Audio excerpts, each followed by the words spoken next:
Opa, bom, minha gente. Tudo bom? Como é que o senhor tá? Afastadinho aqui para melhorar. Tô bem. Tô afastadinho para melhorar aí. Graças a Deus. Quero dar aqui o meu boa tarde. Aonde você estiver, na sua casa, lá na sua residência. No nome de Jesus, na graça e na paz do Senhor Jesus Cristo, com alegria e contentamento em meu coração por estar aqui mais uma vez, pela oportunidade que o eterno Criador nos concedeu de mais uma tarde e estamos aqui em nome de Jesus. Quero desejar a todos que me ouvem, onde estiverem me ouvindo, um bom 2026, muita saúde, com muita paz, proteção divina, em nome de Jesus, que a mão salvadora do Eterno esteja sobre as vossas vidas. Louvado seja Deus e que resplandeça sobre todos vós a luz do Evangelho em nome de Jesus. Grato a Deus em nome de Jesus Cristo. Desejo muitas boas energias, que esse ano seja um ano bom, seja um ano tudo dê certo. É o que eu desejo desde já. São aqui meus primeiros cumprimentos, agradecendo mais uma vez, louvado seja o nome do Senhor, pela companhia que tivemos aqui, enquanto pregamos nesse 2025, por aqueles que sempre nos acompanham em nome do Senhor Jesus, louvado seja Deus. Bendito seja o nome do Senhor. Eu quero deixar desde já, glória a Deus, uma palavra, parte de Deus, no nome de Jesus.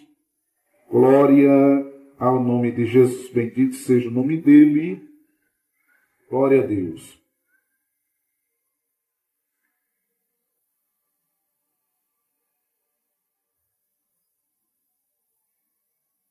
Que você venha meditar comigo nessa tarde, a palavra de Deus. Glórias ao nome de Jesus.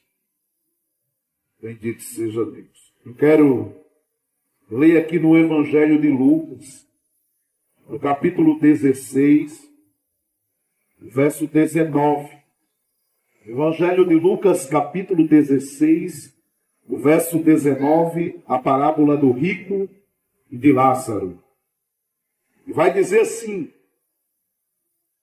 Havia um homem rico e vestia-se de púrpura e de linho finíssimo, e vivia todos os dias de forma regalada e de forma esplêndida. Havia também um certo mendigo chamado Lázaro, que estava cheio de chagas ali na porta daquele rico, e desejava alimentar-se com as migalhas que caíam da mesa do rico. E os próprios cães vinham e lhe lambiam as chagas. E aconteceu que o mendigo morreu e foi levado pelos anjos para o seio de Abraão. E morreu também o rico e foi sepultado. E no Hades ergueu os olhos, estando em tormentos, e viu ao longe Abraão e Lázaro no seu seio. E gritando disse: Pai Abraão, tem misericórdia de mim, e manda Lázaro que molhe na água a ponta do seu dedo e me refresque a língua, porque estou atormentado nesta. Disse, porém, Abraão: Filho, lembra-te de que recebeste os teus bens em tua vida. Quer dizer, tudo teve enquanto tinha vida. E Lázaro somente males.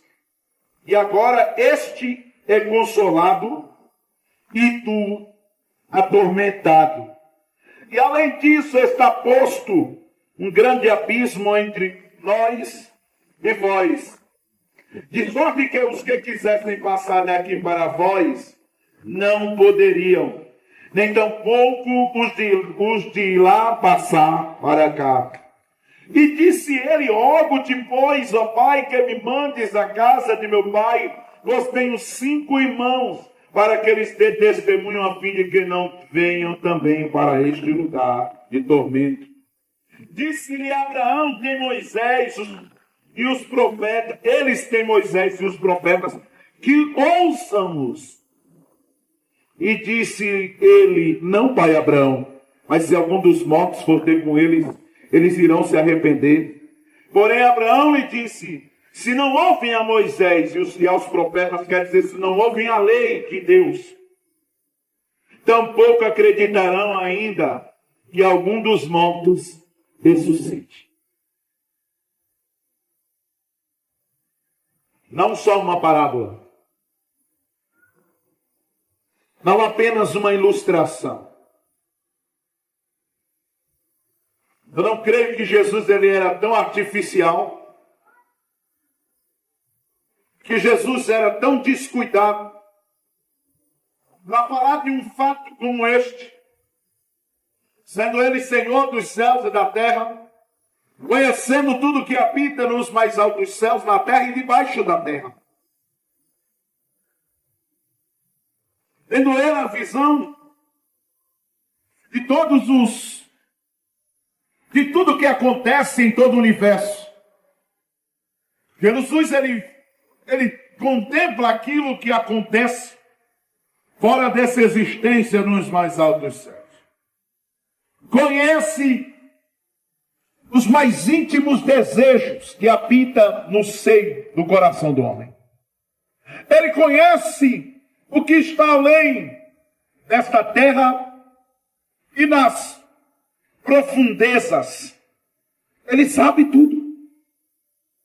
Ele sabe aqueles que verdadeiramente vão chegar até a companhia do Pai, o Criador de todas as coisas, e aqueles também que vão ser lançados fora. Ele conhece o profundo e o oculto, e nele habita toda a subsistência de todas as eras em todos os lugares. Conhece tudo.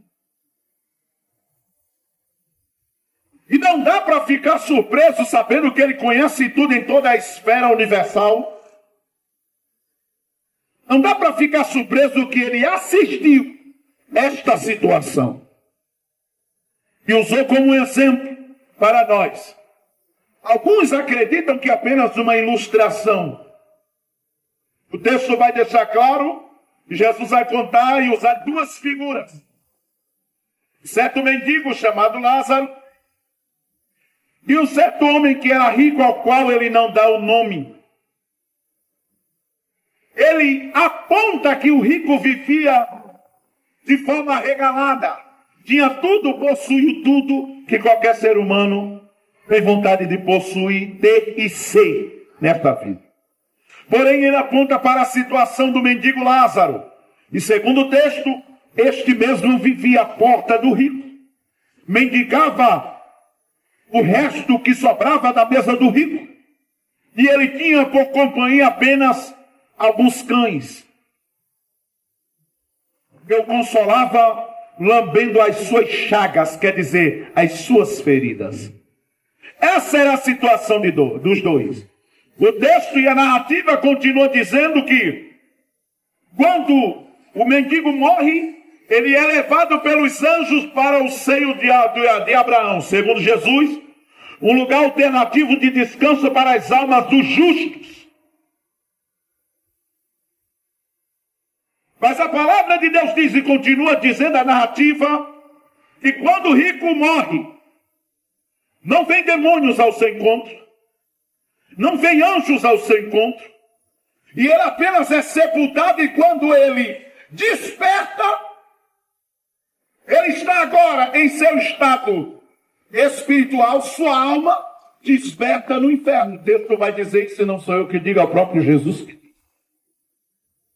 E a palavra de Deus diz que quando ele desperta no inferno, ele está em tormento, em agonia, em um calor medonho, a ponto de querer que a ponta de sua língua fosse molhada. Galera, a imensidade desse tormento lá no inferno.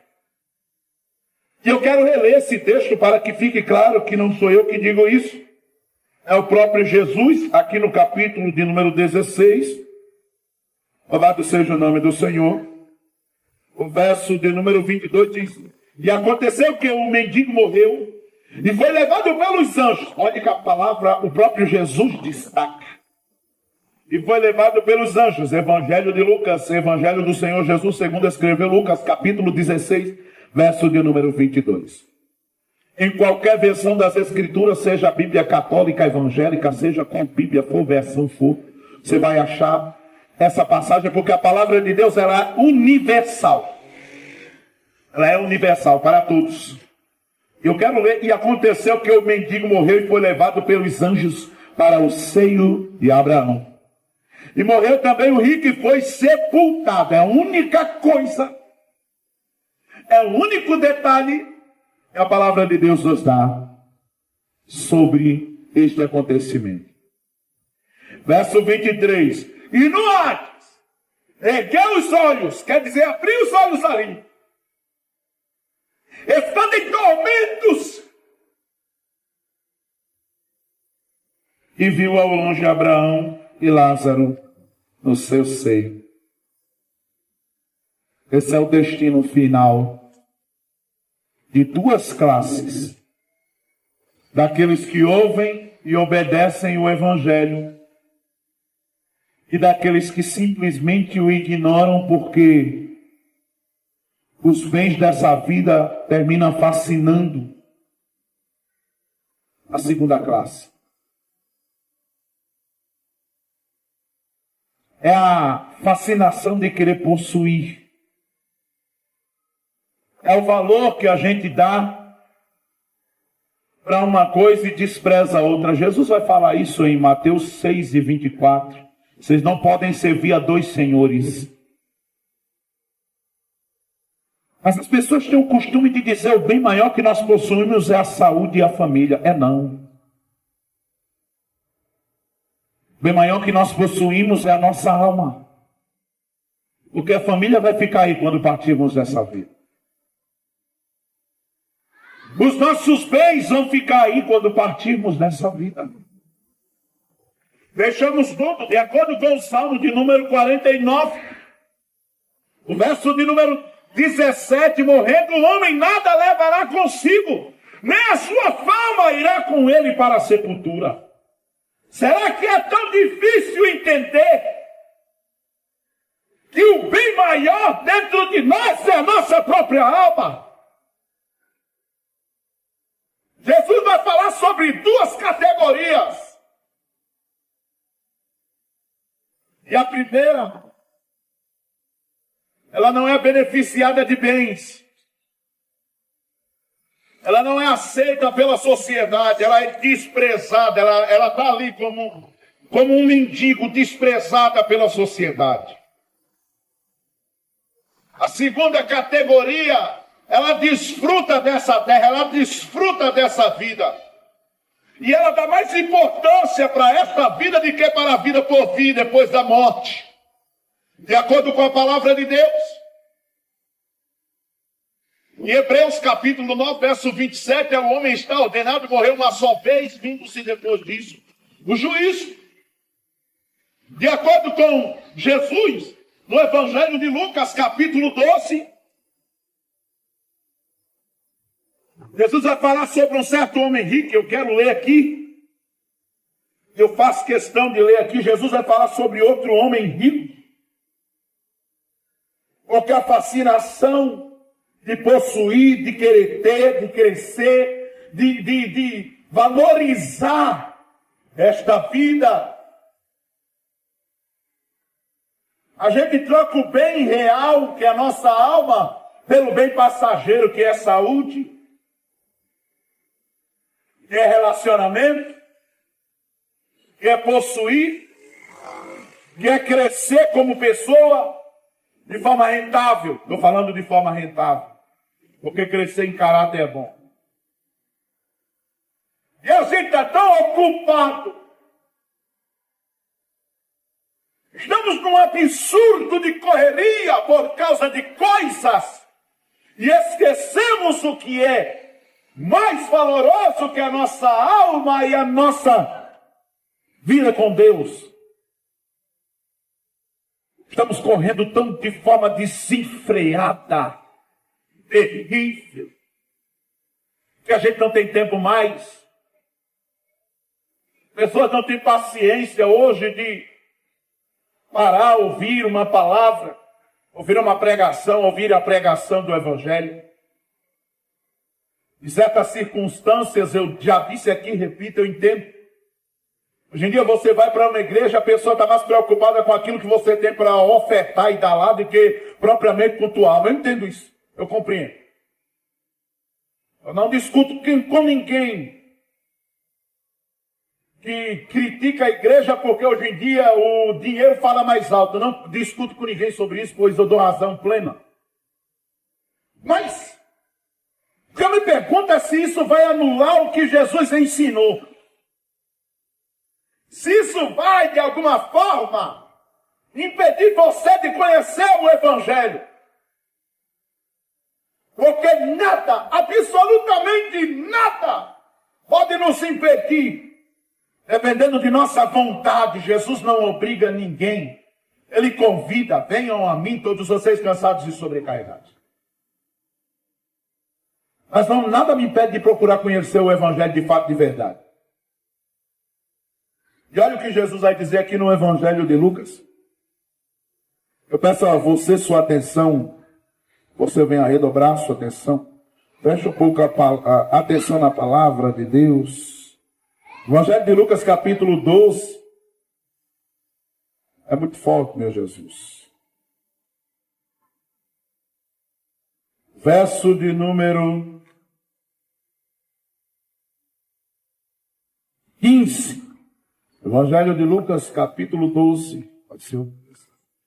Verso de número 15. Vai dizer assim o texto. Me disse, tomem cuidado. Se privem da avareza. Porque a vida de qualquer não consiste na abundância, quer dizer, no acúmulo de bens. Verso 16, e propôs-lhe uma parábola, Lucas 12, verso 16, Evangelho de Lucas, capítulo 12, verso 16, e propôs-lhe uma parábola, dizendo, a riqueza de um homem tinha produzido com abundância. E ele discutia consigo mesmo, dizendo, que farei? Não tenho onde recolher os meus bens, os meus frutos. E disse, farei isto, derrubarei os meus celeiros e construirei outros maiores. É aquele consumismo desenfreado. A pessoa nunca está satisfeita. Ela sempre tem que estar procurando mais e mais e mais. E assim ela vai ocupando o tempo que ela poderia ter para Deus.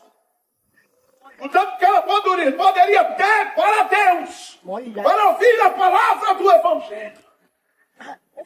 É aquela busca desenfreada, é aquele consumismo desenfreado, que não permite que a pessoa se dedique a Deus. Sabe por quê? Porque ela tá ocupada demais.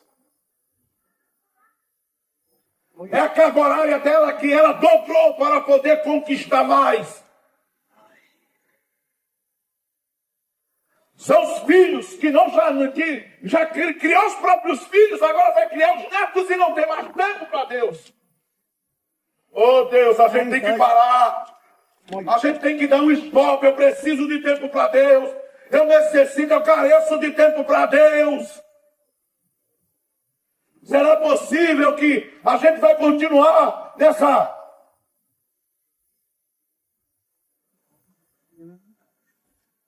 É que a gente vai continuar nessa ocupação desenfreada de querer mais e mais e mais e mais. Nunca estamos satisfeitos, nunca alcançamos a meta.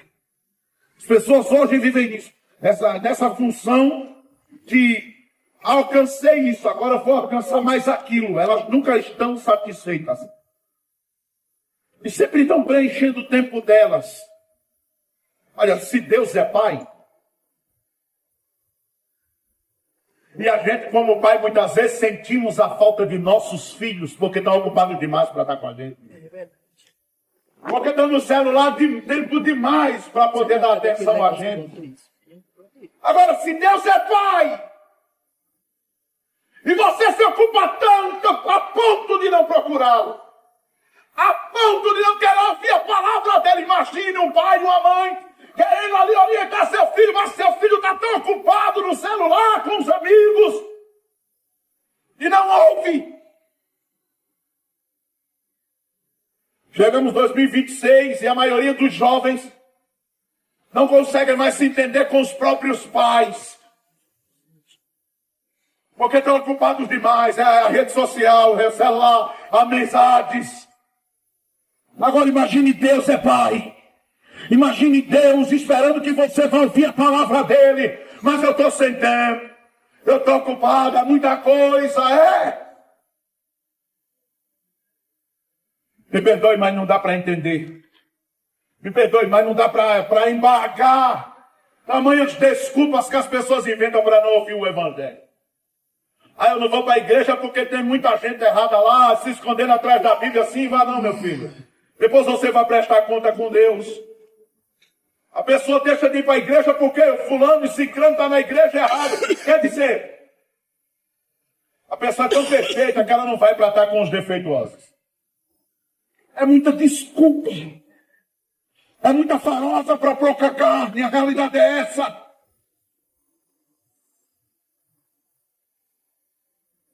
Mas esse homem aqui, e eu quero terminar aqui a leitura. Esse outro rico estava em um estado tão desenfreado que a palavra de Deus diz que Jesus vai revelar no texto que quando Deus Pai viu aquele homem naquela vida desenfreada, Jesus como filho diz que o pai olhou para esse rico e chamou de louco. E eu quero ler com você aqui. E disse: derrubarei os meus celeiros e construirei outros maiores. Nunca estou satisfeito, nunca está bem. E ali recolherei todas as minhas novidades e os meus bens. E direi à minha alma: alma, tu tens guardada para ti para muitos anos. Descansa, come, bebe e folga. Descansa, come, bebe e folga. Para aproveitar. Aproveitar enquanto dá. Aproveitar enquanto tem saúde. E é assim. E Deus onde é que fica no meio disso tudo? Onde é que fica Deus naquelas noitadas bebendo? Onde é que fica Deus naquelas noitadas sarrando? Onde é que fica Deus naqueles dias se prostituindo?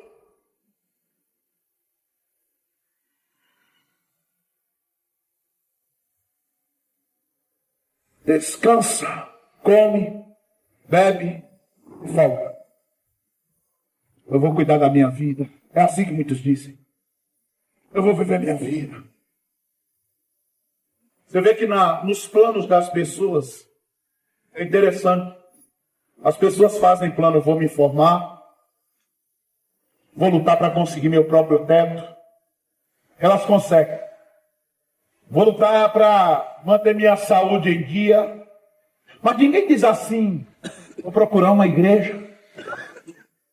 Vou procurar ouvir a palavra de Deus.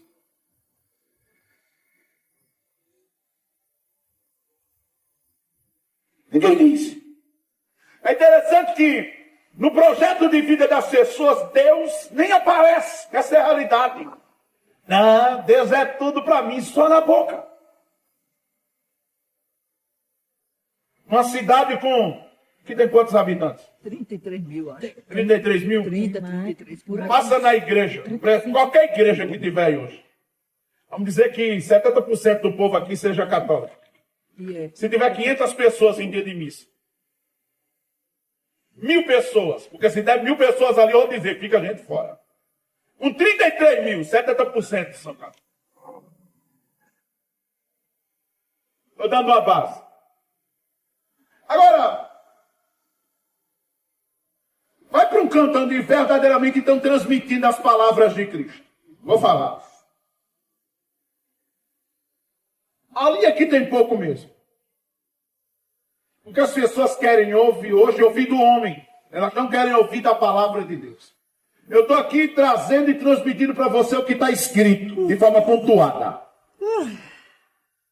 Você vê que a maioria das pessoas, elas já ficam na defensiva, acuadas, porque não é isso que elas querem ouvir, mas é o que Jesus pregou e é o que eu estou passando para vocês. Porque a agenda delas não cabe Deus. Nos projetos não cabe Deus. Procurar uma igreja e ouvir o evangelho de Cristo de forma bem pontuada não é plano nem projeto de ninguém, principalmente hoje, na era que a gente vive. Descansa, come, bebe, folga, aproveita a tua vida. É assim que as pessoas dizem para si hoje. Olha no espelho, rapaz, vai aproveitar a tua vida. Eu vou curtir, eu vou aproveitar. E Deus? Mas o texto continua dizendo assim, ó, verso 20. Mas Deus lhe disse logo: esta noite te pedirão a tua alma, e o que tens preparado para quem será?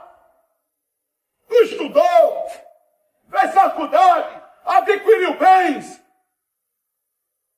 criou filhos, construiu família. Você adquiriu tudo, tem carro, tem moto, tem tudo que um ser humano deseja ter. Tem um piso salarial bom, oh glória, amém. Mas quando te convidam para ouvir o evangelho, mas o tempo para ouvir a palavra do evangelho de Cristo,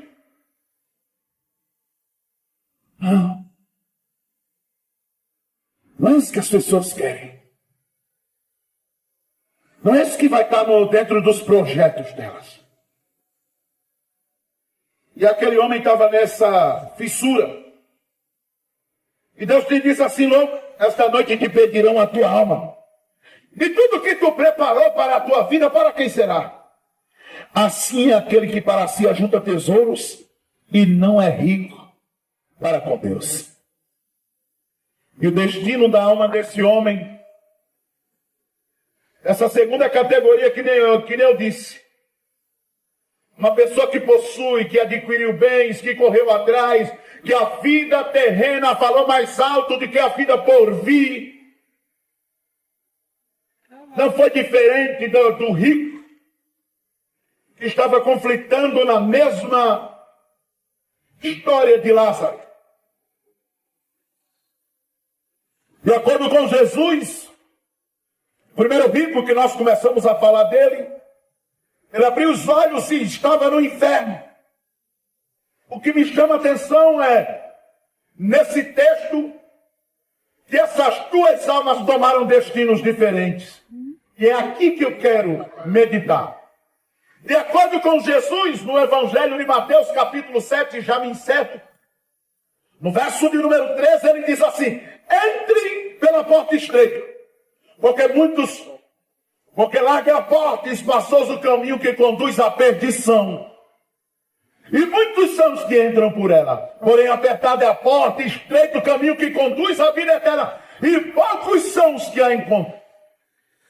No Evangelho de Lucas, no capítulo 13, o verso de número 23, ainda Jesus, não é Jesus vai dizer. Alguém chegou para Jesus e disse: Senhor, são poucos os que se salvam. No verso 24 ele responde: porfiai, quer dizer, em outras palavras, lutem. Lutem por vocês mesmos, por entrar pela porta estreita, porque muitos procurarão entrar e não poderão. Verso 25, pois quando o pai de família se levantar e fechar a porta, vocês estarão de fora, gritando e dizendo, deixa-nos, batendo e dizendo, deixa-nos entrar. Vai ser tarde. Vai chegar um certo momento que vai ser tarde. E só existem duas opções. Não adianta falar de purgatório onde a palavra de Deus não fala. Não há um terceiro lugar alternativo para isso, não. Só existem dois caminhos. Só existem dois destinos eternos, o céu ou o inferno. Jesus vai falar sobre isso.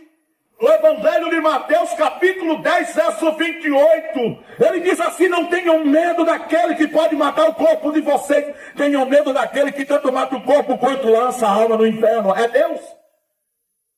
As pessoas estão de brincadeira. Será possível? Não existe uma terceira alternativa. Ou é céu ou é inferno. De acordo com o escritor de Provérbios, no seu capítulo 15, no verso de número 24, ele vai dizer assim: para aquele que entende o caminho da vida é para cima, para que se desvie do inferno, que é para baixo. Oh Deus, só tem dois destinos. De acordo com Jesus em Lucas 16, amém, minha bênção. Só tem dois destinos. E não sou eu que posso dizer para qual destino você vai. Mas eu posso dizer para você que só Cristo pode nos livrar do inferno. Só ouvindo e obedecendo o Evangelho que a gente vai se livrar do inferno. Isso eu posso dizer. Daqui para a sua morte eu não sei qual vai ser a sua decisão. Eu só digo para você uma coisa: você não sabe do amanhã. A pessoa está viva hoje, é nova. A gente está vendo pessoas novas aí na idade. Dá um ataque, dá um piripaque, ele morreu, mas poxa, era novo, era! Mas não dá para determinar o horário da nossa morte, pode ser já!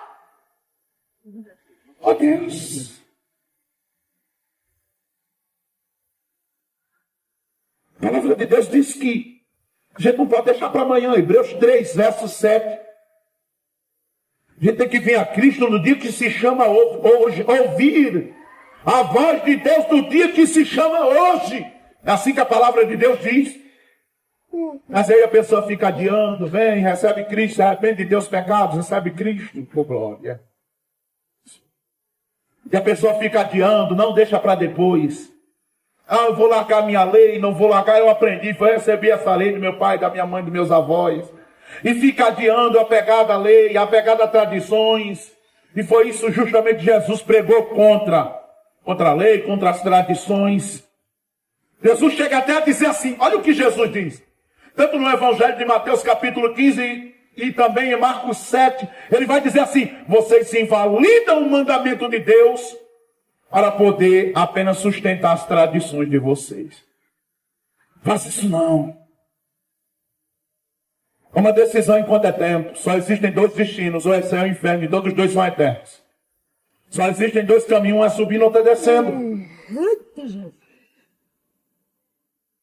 Aquele rico, quando estava lá no inferno, pediu socorro, mas era tarde demais. Ainda queria se algum dos mortos forem até meus irmãos que estão ainda vivos. A narrativa vai dizer isso. Jesus vai dizer, aí o Abraão vai dizer assim: nem que um dos mortos ressuscite. Eles têm Moisés e os profetas, quer dizer, a lei. Eles têm a lei de Deus. Que meditem nela, que escutem ela. Porque não precisa ninguém vir do além para dizer que tem vida depois da morte. Jesus já fez isso, morreu, foi sepultado e ao terceiro dia ressuscitou e está vivo para a glória de Deus. E ele deixou claro, existe vida assim depois da morte. Que você acredita ou não, ninguém também é obrigado, e eu também não estou aqui para empurrar minha fé de goela abaixo de ninguém. Mas estou aqui para, pelo menos, alertar que acreditem ou não. Louvado seja Deus. E eu quero cantar uma canção que você venha meditar.